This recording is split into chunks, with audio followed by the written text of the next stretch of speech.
Om Namo Bhagavate Vasudevaya. Om Namo Bhagavate Vasudevaya.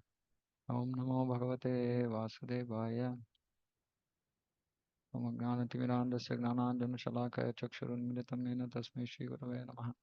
Om Vishnupadaya Krishna Prasthaya Bhutale Srimate Bhakti Vedanta Swaminiti Namine.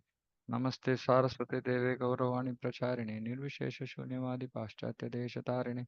Jai Shri Krishna Chaitanya Prabhu Nityananda Shri Advaita Gadadhara Shivasadi Gaura Bhakta Hare Krishna, Krishna Krishna, Hare Hare, Hare Rama, Rama Rama, Hare Hare. Jaya Jaya Shri Chaitanya, Jaya Nityananda, Jaya Dvaita Chandra, Jaya Gaura Bhakta Vrinda. Jaya Jaya Shri Chaitanya, Jaya Nityananda, Jaya Dvaita Chandra, Jaya Gaura Bhakta Vrinda. Jaya Jaya Shri Chaitanya, Jaya Nityananda, Jaya Dvaita Chandra, Jaya Gaura Bhakta Vrinda. Hare Krishna. So we're reading from Sri Chaitanya Charitamrita, Adi Leela, chapter 4, verse 119. Even though Lord Krishna, the abode of all mellows, the abode of all rasa, had previously in this way chewed the essence of the mellows of love, still he was unable to fulfill three desires, although he made efforts to taste them. So Krishnadas Kaviraj Goswami is saying that Krishna, when he appeared in this material world, Bhama Vrindavan, and did his pastime, so he chewed the essence. He chewed the essence of the rasas, prema rasa. He chewed the essence, meaning basically this is the praja bhakti, uh, shringara rasa, madhurya rasa. So he experienced, his pastimes, he enjoyed the bliss of all the rasas. But he was unable to fulfill three desires. Just imagine, Supreme Lord Krishna. Uh, uh, Everything is under his control. Everything is created by him. Uh, Still, he couldn't fulfill three of his own desires.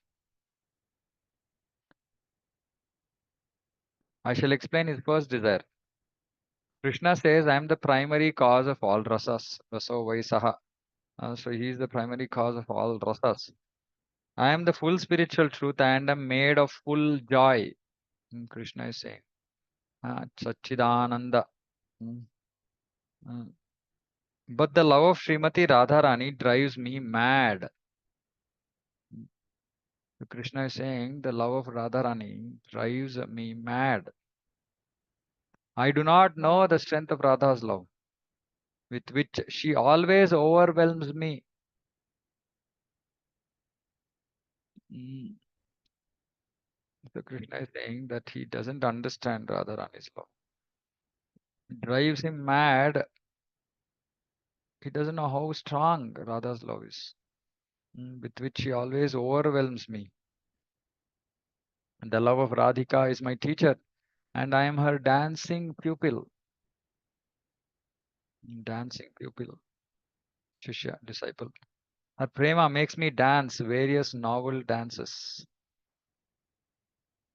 So Radharani's prema is making Krishna dance to her tunes, tunes of her love.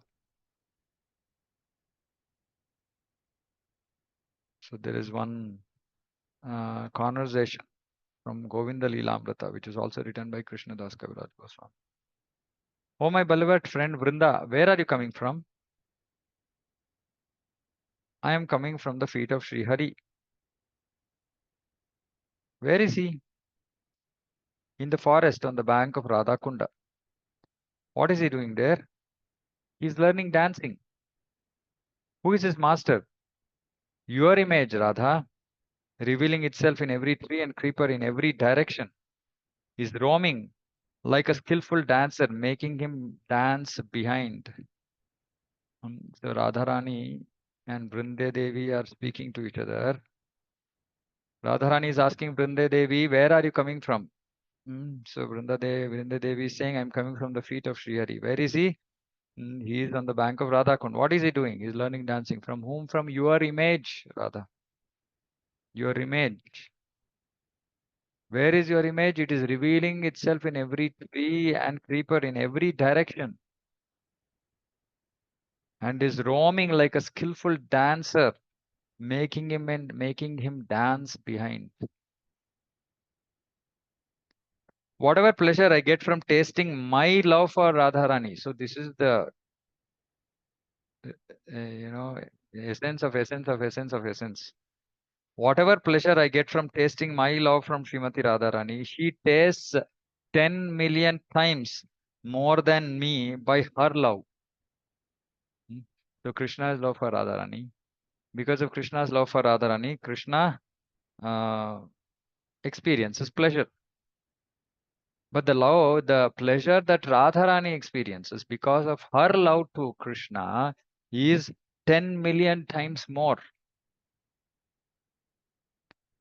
Just as I am the abode of all mutually contradictory characteristics, so Radha's love is always full of similar contradictions. Hmm. Radha's love is all pervading, leaving no room for expansion, but still it is expanding constantly. Krishna is saying, I am also contradictory. My behavior is mm, mutually contradictory many a times. But Radha's love is always full of similar contradictions. So Radha's love is full. Mm. It's all pervading. There's no room for expansion, but still it is expanding constantly. There is certainly nothing greater than her love, but her love is devoid of pride. That is the sign of its greatness. Just imagine somebody who's controlling Supreme Lord Krishna, how much proud that person can be. Radharani is making him dance, making the Supreme Lord dance. Why is Krishna dancing to the tunes of Radharani's love? Because it is prideless, because it is pure. There is nothing greater than our love. Mm. From Krishna's vantage point, from Krishna's vision, perspective, there's nothing greater than Radharani's love. Nothing is purer than our love, but its behavior is always perverse and crooked. So Radharani's love for Krishna is 10 million times, as in it results in Radharani experiencing 10 million times more pleasure than what Krishna experiences by expressing his love for Radharani. There is nothing greater than her love because it is devoid of pride and it is the purest. Radharani's love is, there is nothing more purer than her love. So we can never, but it is saying, but its behavior is always perverse and crooked. So we cannot understand. We cannot understand Radharani's love. Krishna himself is not able to understand Radharani's love. So he's coming as Sri Chaitanya Mahaprabhu to actually understand. Now, what about our ability to sit in a class and hear some Prema Leela of Radha and Krishna? What is our ability to understand it? Krishna himself is not able to understand. Mm. Bhakti Rasamrita Sindhu, so much is given. Ujjvala Nilamani, these books describe this crooked nature, perverse crooked nature of Radharani's love because it is a tattva. There is a tattva there. It's not like some whimsical behavior. As in, whatever mood Radharani has is being analyzed by Rupa Goswami to explain why, what, etc. of her love. So it's the most exalted topic of philosophy to understand Radharani's love. It's not cheap. It's not some cheap stuff. Mm. So we have to understand that. In fact, why are we even doing this? We are just doing this because to understand we are not qualified to understand Radha and Krishna. That's all. Mm. Because I'm not qualified enough to even speak about this, but I'm just basing it based on what Srila Prabhupada is writing in Chaitanya Charitamrita.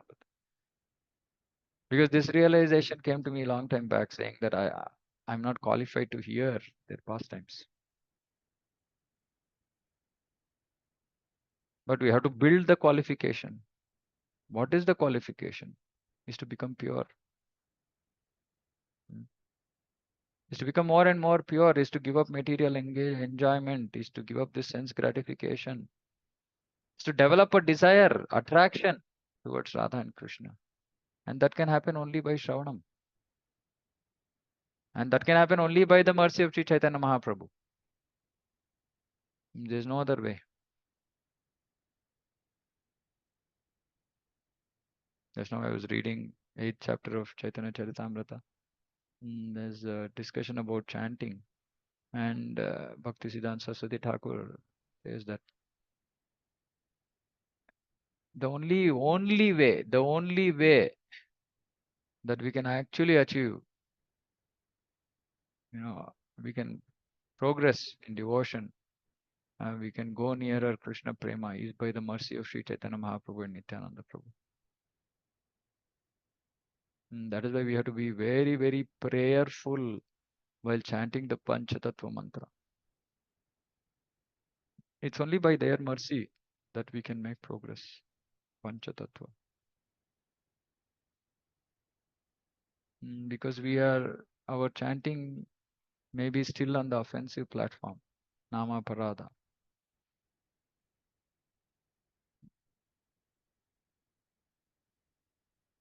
Because Chaitanya Mahaprabhu is Namo Mahavadanyaya Krishna Prema Pradayate. He is so merciful that he is Prema Pradayate. He is giving, distributing love of Krishna. If you take shelter of Panchatattva, then there is some hope for us. So it's only by the mercy of Sri Chaitanya Mahaprabhu that we can enter into these topics. Because these are topics about love of Krishna. This is not some topic for mukti, liberation. These topics we can actually enter after liberation. Isn't it? Brahma Bhuta Prasannatmana Sochatina Kankshati Samas Sarveshu Bhuteshu Mad Bhaktim Lavate Param. After only Brahma Bhuta only we can enter these topics.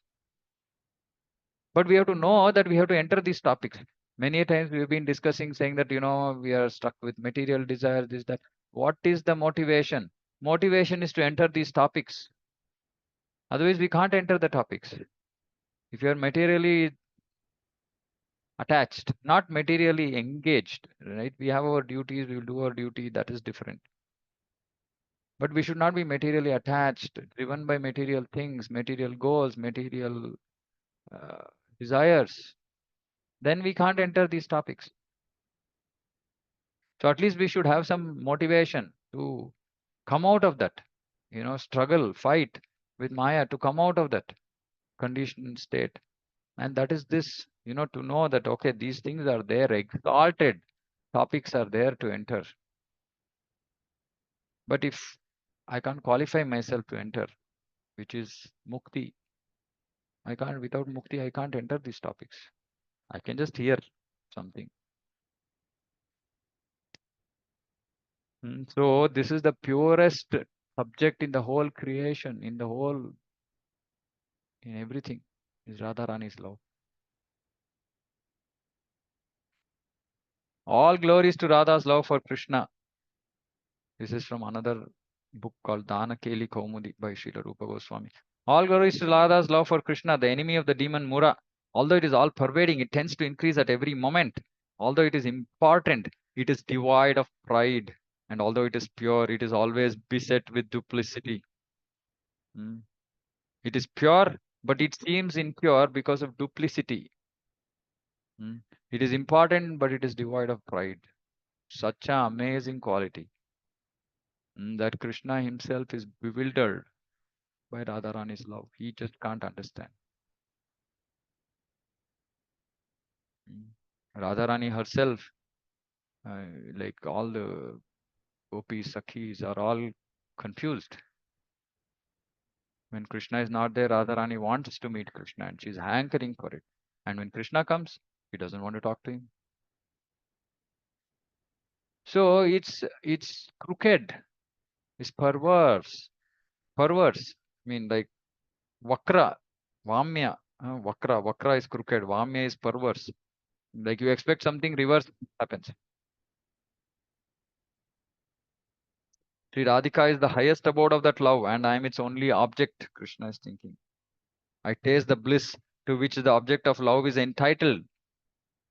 But the pleasure of Radha, the abode of that love, is 10 million times greater. This is Krishna's first desire, that he wants to understand this love of Radharani. My mind races to taste the pleasure experienced by the abode, but I cannot taste it. Even by my best efforts, Krishna is saying, even by his best efforts, he is not able to understand, or, he wants to taste the pleasure that Radharani is experiencing because of her love for Krishna. But with all his best efforts, he is not able to do it. How may I taste it? Krishna is asking the question, how may I taste it? If sometime I can be the abode of that love, only then may I taste its joy. So Krishna is saying, I have to come into the position of Radharani. Only then I can experience this. Then only I can taste the joy. Thinking in this way, Lord Krishna was curious to taste that love. His eager desire for that love increasingly blazed in his heart. Uh, Blazed in his heart. Desire is blazing in Krishna's heart. Mm. And then the Vedas, uh, all the Gnanis, they are saying Krishna is Atma Rama, Krishna is Apta Kama. He has all desires fulfilled within himself. He is very equipoised. Mm. Mm. No, he's not. That is one desire. What is the first desire? He wants to taste the pleasure experienced by the abode of love, Radharani, which is 10 million times greater than what he's experiencing because of his love towards Radharani. So he wants to experience that 10 million times greater pleasure that Radharani is experiencing because of her love. This is the first desire. Now please hear of another. Seeing his own beauty, Lord Krishna began to consider. So this is also very sweet. My sweetness is wonderful, infinite and full. Madhurima. Krishna is saying. Adbhuta Ananta Purna Mora Madhurima. Krishna's sweetness is Adbhuta. Is wonderful. Ananta is infinite, unlimited, and Purna, it's full. No one in the three worlds can find its limit. Only Radhika, by the strength of her love, tastes all the nectar of my sweetness.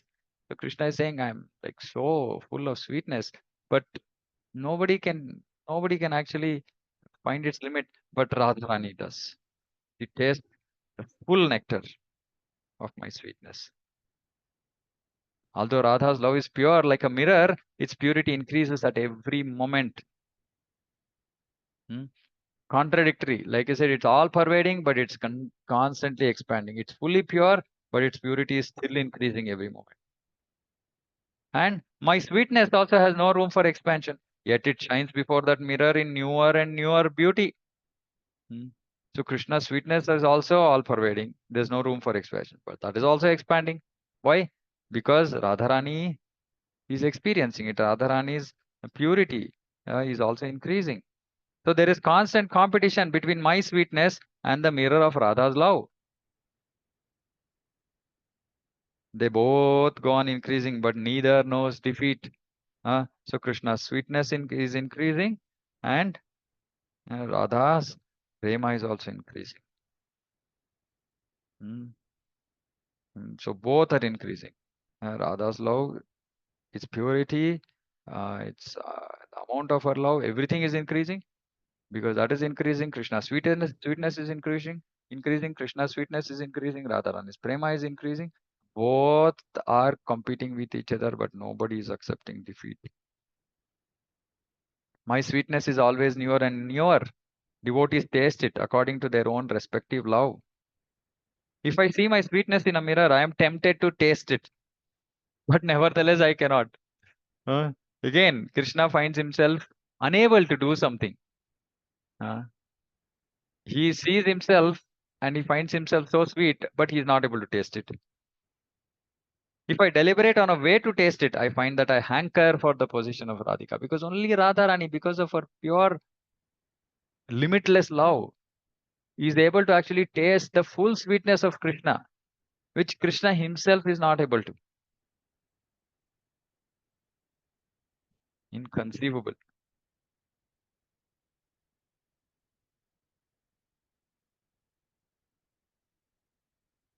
The beauty of Krishna has one natural strength. It thrills the hearts of all men and women, beginning with Lord Krishna himself. All minds are attracted by hearing his sweet voice and flute, or by seeing his beauty. Even Lord Krishna himself makes efforts to taste that sweetness. So what comprises of sweetness of Krishna? Everything about Duradipate Akhilam Maduram. Everything about Krishna is sweet. Mm. But here specifically, his sweet voice, his flute, and his beauty. All minds are attracted. Mm. We are able to at least uh, experience the beauty of Krishna's form as Archa Vigraha. Mm. Though it's Krishna himself standing there, but we cannot really experiencing him standing there. We are just still in our conditioned state. Uh, that is, I can speak out myself, seeing just the form that he has very mercifully accepted, and that itself is so attractive. Just the Archa Vigraha form itself is so attractive. Even without even in our conditioned state, just imagine what will be the state when we can actually experience Krishna there, standing in the Archa Vigraha. Being when we experience Krishna there,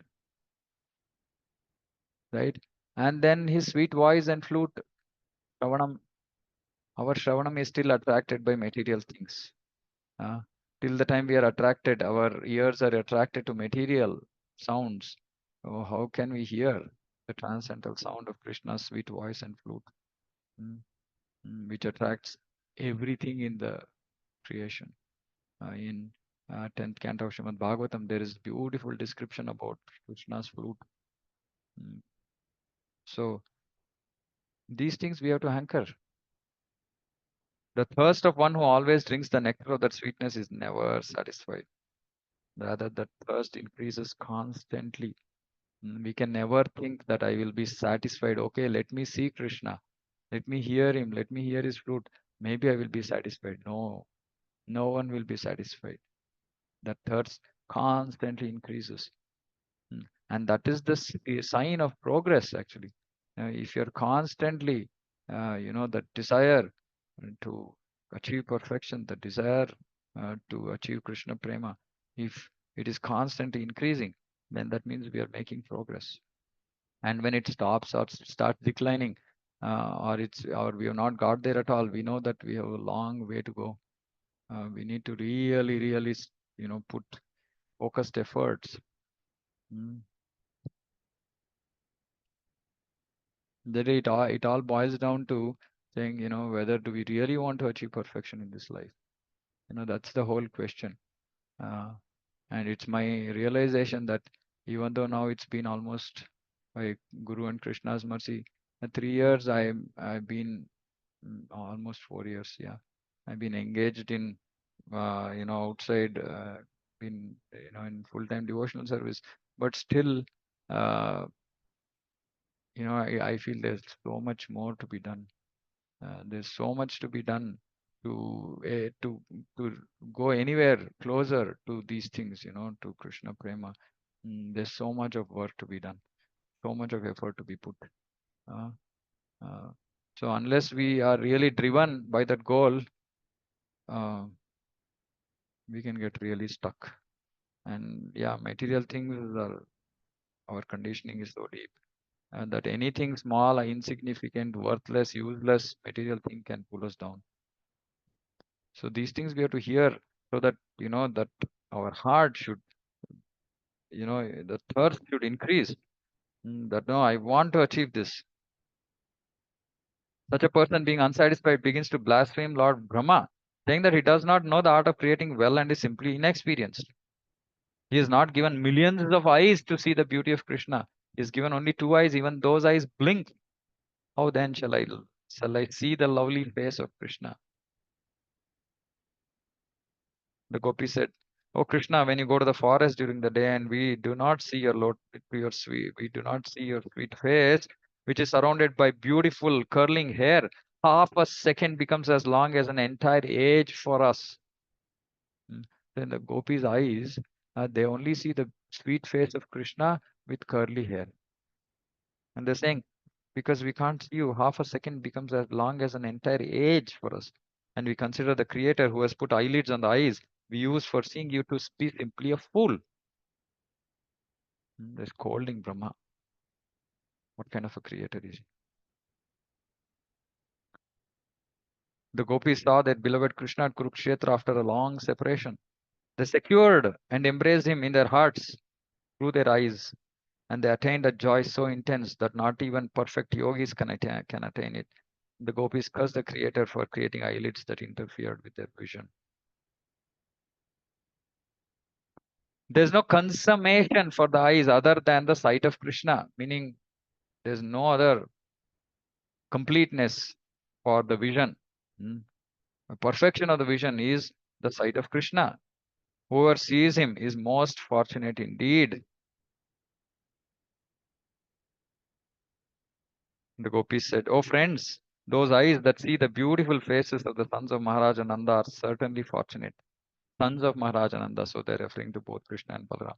As these two sons enter the forest surrounded by their friends driving the cows before them, they hold their flutes to their mouths and glance lovingly upon the residents of Vrindavana. See, these things when we hear, you know, immediately we should have a feeling. Can I be one among them?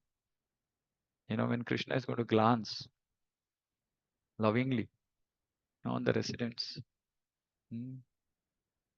Can I be one among them there? For those who have eyes, we think there is no greater object of vision. Hmm. There's no greater object of vision but Krishna. The woman of Mathura said, "What austerities must the gopis have performed? With their eyes, they always drink the nectar of the form of Lord Krishna, which is the essence of loveliness." Uh, essence of loveliness. Lavanya Sara. And is not to be equaled or surpassed. That loveliness is the only abode of beauty, fame, and opulence. It is self perfect, ever fresh, and extremely rare. So, Krishna's Lavanya, mm, Krishna's loveliness, uh, Krishna's form is the essence of loveliness, which is abode of beauty, fame, and opulence. The sweetness of Lord Krishna is unprecedented, and its strength is also unprecedented. Simply by one's hearing of such beauty, the mind becomes unsteady. Did it? Did our mind become unsteady? Hmm. Saying simply by hearing. Hmm. If it didn't become unsteady in this hearing, hmm, we can try again. There could be two reasons: my impurity and the impurity of the hearer, both. Hmm. So we should try again.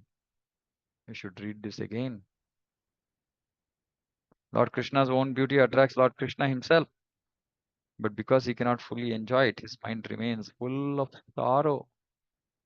Krishna is sad. Krishna's mind is full of sorrow because he is not able to experience his own sweetness.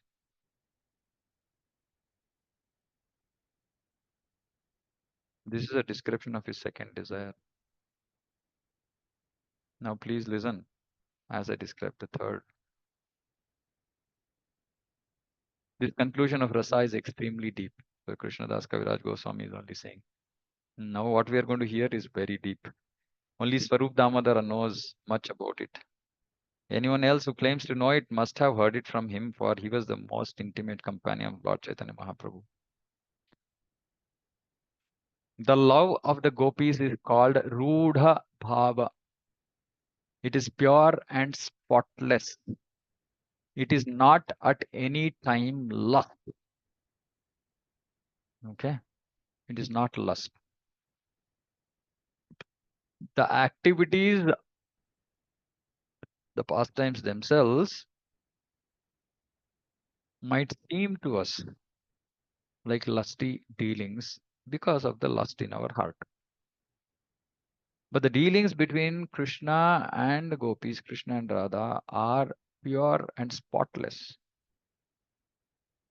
Highest platform of bhakti, highest platform of pure love.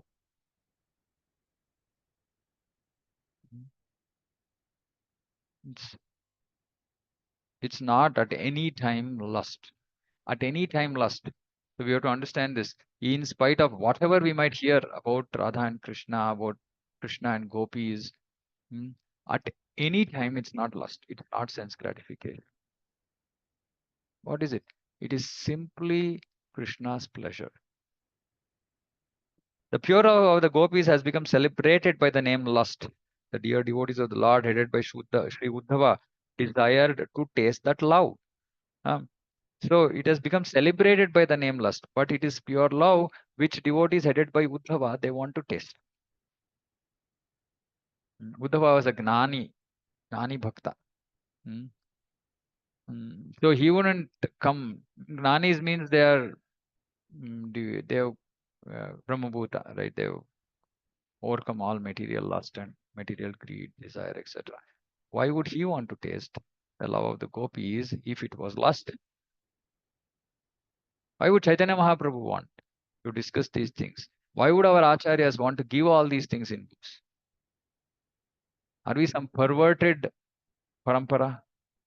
No, because we are authentic parampara starting from Sri Brahma. So we have to understand that these topics are so exalted. We might not be able to understand, but they are completely pure.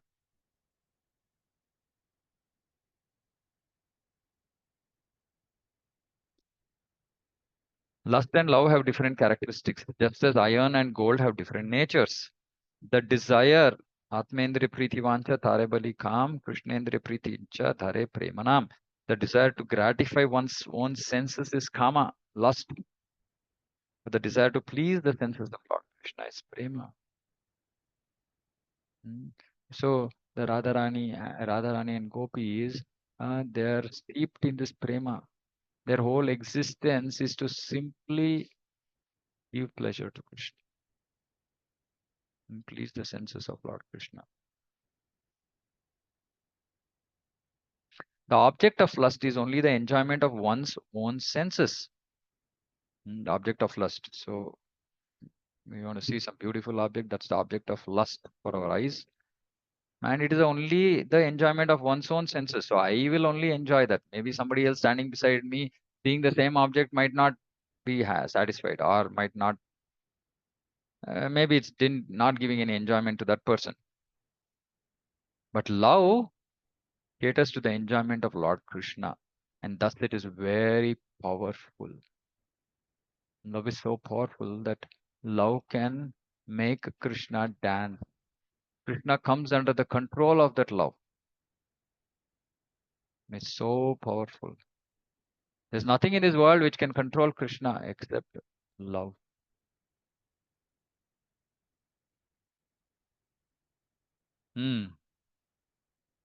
Okay. What is Sarva Dharman Parityaja? If anybody wants to know, read this verse 167, 169, Adi Leela chapter 4. Loka dharma, Veda dharma, Deha dharma, Karma, Lajja, Dhairya, Deha Sukha, Atma Sukha Marma, Dustyaja, Aryapatha, Nija Parija. So here, like I'm saying, I'm just reading the English now. Social customs, which is uh, Loka dharma, customs of people. Veda dharma, Vedic injunctions. Deha dharma, even bodily demands. Karma, meaning whatever is your duties. Lajja, shyness, dhairya, patience, Deha Sukha, bodily pleasures. Atma Sukha, self-gratification.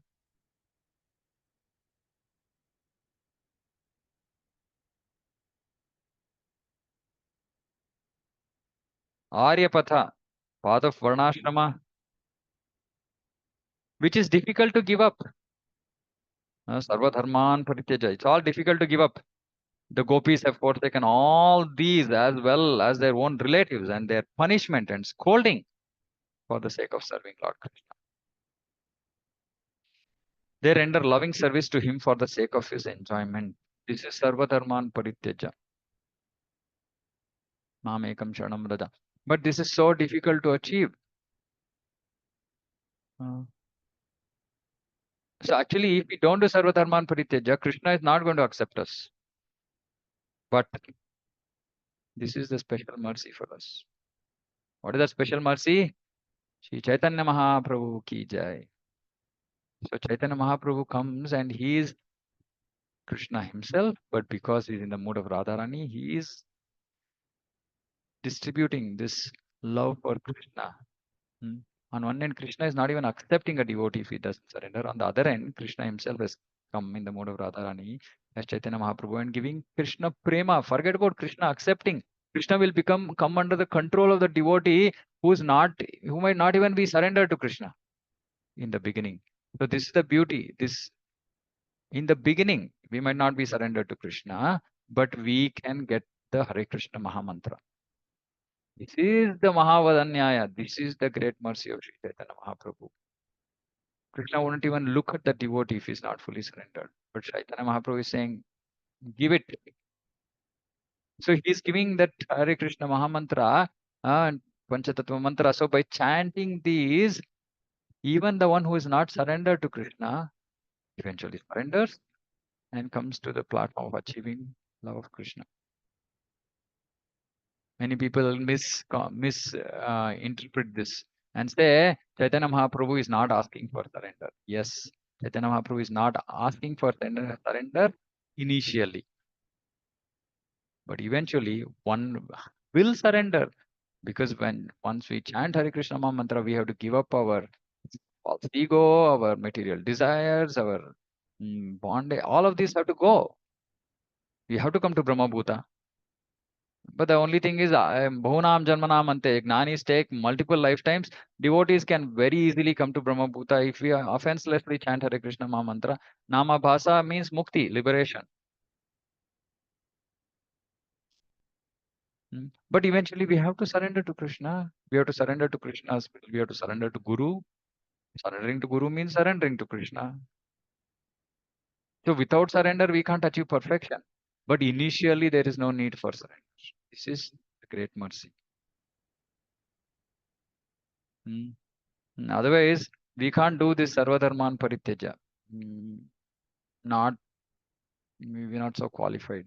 We're fallen souls. Kali Yuga. But it's okay. You can start with accepting Hare Krishna Maha Mantra, Panchatattva Mantra, chanting offenselessly. Automatically we will cross these stages. That is called firm attachment to Lord Krishna. It is spotlessly pure, like a clean cloth that has no stain.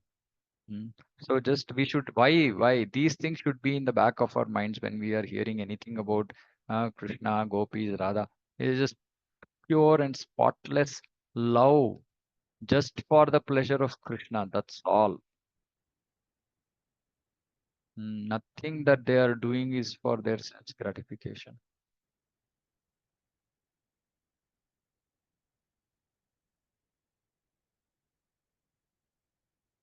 Thus, there is not the slightest taint of lust in the gopis' love.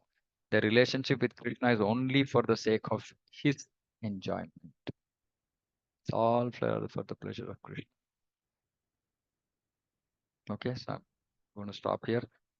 So maybe Monday, maybe we might, let's see, we might finish this, or I don't know, whatever. Okay, we'll stop here. If there are any questions, comments. Hare Krishna, Prabhuji. Yeah. Pranam Mataji. Prabhuji, like got a little bit of this thing of understanding like what the relation between Krishna and this, and what is Sarvadharma.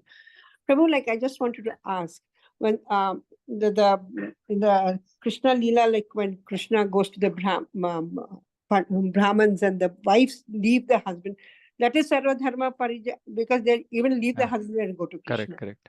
They And are another, Sarvadharman, but their Sarvadharman, actually, very Mataji always asks intelligent questions.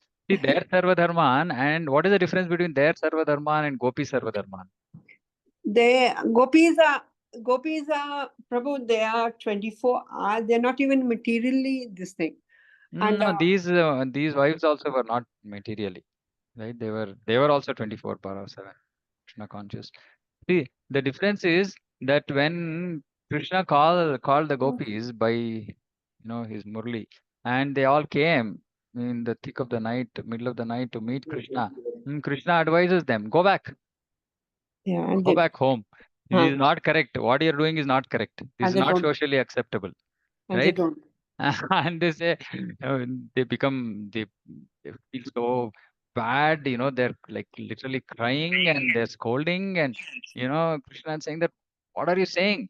We've given up everything and we've come here. And but same thing Krishna tells the wives of the Brahmanas, saying that this is not socially acceptable. It's good if you are not going to attain me by being closer to me, you go back home. Though they initially say no, this is not fair, but they just agree. This is the difference. But both of them are at the supreme, I mean, like very high platform. Even the Brahmana Patnis are very, very high platform of pure devotion, right? I mean, uh, yeah, for us, even that is somewhere, right? Just doing Sarvadharman and going to Krishna, and then, yeah, then Krishna's accept. They're ready to take Krishna's orders. Okay, Krishna is saying this, I am okay to do that. Gopis are still more exalted. Say Krishna says it, we are not going to follow. But we have to understand why or how gopis have that right or prerogative to do that. Because they know that by not doing that, Krishna is going to be pleased. By not going back, Krishna is going to be pleased. So they understand, because exactly what Krishna wants, what Krishna desires is 100% perfectly understood by Radharani and gopis. So they cannot be wrong at all in whatever they do. But that's not the position of other devotees. That's why even in Brad Bhagavatamrita, right, each and every devotee keeps looking up, keeps looking up. Finally, they are the gopis. Because they're literally, I mean, there's nobody who can come close to their position. They're just so pure and perfect in their devotion that guaranteed happiness, like they guarantee Krishna's happiness. It's like that. So it's unimaginable their pure position. Just, Uh, Prabhuji, just another thing, like all these exalted devotees, Bali Maharaj, Prahlad Maharaj, and all that, even they also there, but they don't come anywhere close to. Is it not Sarvadharma Parijat, or even they? no, it's also Sarvadharman Pariteja, but then comes Another the rasa. Rasa. Then rasa comes into picture, saying that what is the mood, what form of the Lord are they attracted to, etc. So which is why, getting directly attracted to Krishna itself is a matter of great fortune. All these exalted devotees, yeah, Prahlad Maharaj is, attracted to Narsimha Dev, Bali Maharaj, to Vaman Dev, etc. But they're not Krishna. Oh, okay. That And what about Meera? itself is a fortune. That itself is a big fortune, great fortune. And what about Meera? Meera, like why is she like in ISKCON we do not take her, but she even like she went against her husband, the kingdom, everything. She said only Krishna. I mean, is that also Sarvadha? Like she's a I mean, devotee, see, yeah, and for like us, because it's a Monday, because it's very material, we can relate to her.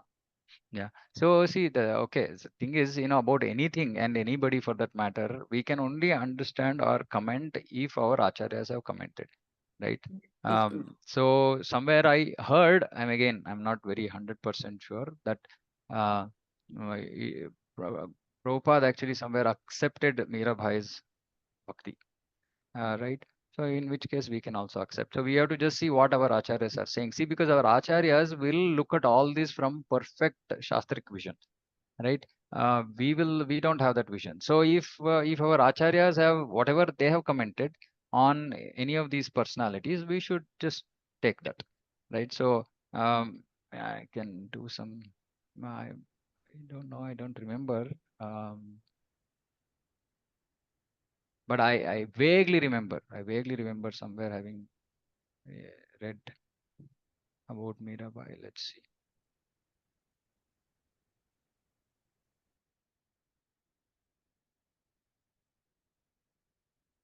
Hmm. Hare Krishna, Prabhuji. Yeah. I just No, I remember can't see. one thing about Mirabai. So Yeah. when she wanted to meet Jiva Goswami rejected, saying that how can I meet a Mataji? Hmm. And I mean, how can I meet? Then she said that I know only one thing, that there is only one Purusha, and rest all come under the category of Prakriti. Hmm. So how is that there is a difference between male and female in this material world? Hmm. So then on that philosophy, then he immediately accepted to meet her. Okay. Yeah. I mean, which is why. So the only point is, I've not really heard much.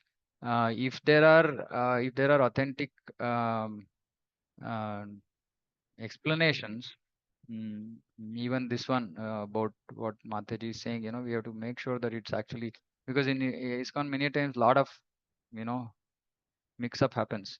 So as long as this is something authentic that we can read somewhere in, or yeah, in either Prabhupada's quotes or previous acharyas, then we can take a call. But if it is pure, like see, for example, now many cases, places like Tulasi Das, uh, right, like Prabhupada said, there's a tinge of Mayavad. So very difficult for us to understand or comment on these things, right? So Prabhupada is saying, then we have to accept it. That's all. So we have to see what our acharyas are saying, because we are not so technically qualified to to really understand, to go into the depth of person's bhakti, to say whether it is okay, not okay, acceptable, what level it is, what stage it is, etc. So yeah, very difficult, very, very difficult to comment. Yeah. Okay. Anything else? Anybody? Hare Krishna, Prabhuji. Yeah. Prabhuji, when you were telling about the sweetness of the Krishna flute, I was just remembering one verse from Govardhanashtakam, wherein it is said, Vamsha प्रतिध्वन्यनुसारवर्त्मा दिदृक्षवो यत्र हरिं हरिण्या यान्त्यो लभन्ते न हि वेस्मितासा गोवर्धनो मे दिशतामभीष्टम्. What to speak of human beings? Even the deer was astonished to hear the music of the flute of Krishna. Yeah, very nice. Thank you, Mataji. Very nice. Mataji is inspiring us by knowing verses, so we can also, try associate with Mataji and get the inspiration to learn verses. For some reason I'm not been trying for many days, months, but somehow it just is not happening. I can remember philosophy, but I can't remember verses. But yeah, so now we can get inspired to learn some verses also. Actually, if we learn these verses, it'll be like, it's like that. It's like a pointer. It's like a mouse. It's a hyperlink. Immediately, we if you put effort to remember some verses, immediately those verses come into our mind, and then the connection happens, and then this is how tattva is. The rasa can be experienced. The nectar in so even in Bengali, right? So many words, Sanskrit, so many words. Actually, it connect us more directly, more closely to Krishna, and the whole Shastra. English is a foreign language, so yeah, when these verses are remembered, it's even nice. Yeah, that whole chapter is so beautiful, actually. It's just inconceivable what Krishna's flute can do. Krishna's flute can, it will reach only the destined party. When Krishna is playing, it knows whom to give what message. It's like, it's just we can't understand, right?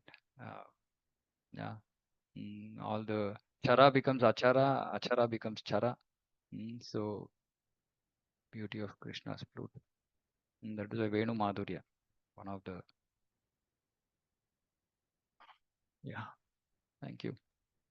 Pranam Prabhuji, Yeah. one thing I would like to say, like long before I heard, like we don't follow Mirabai because she didn't worship Srimati Radharani. She only worshipped Lord Krishna.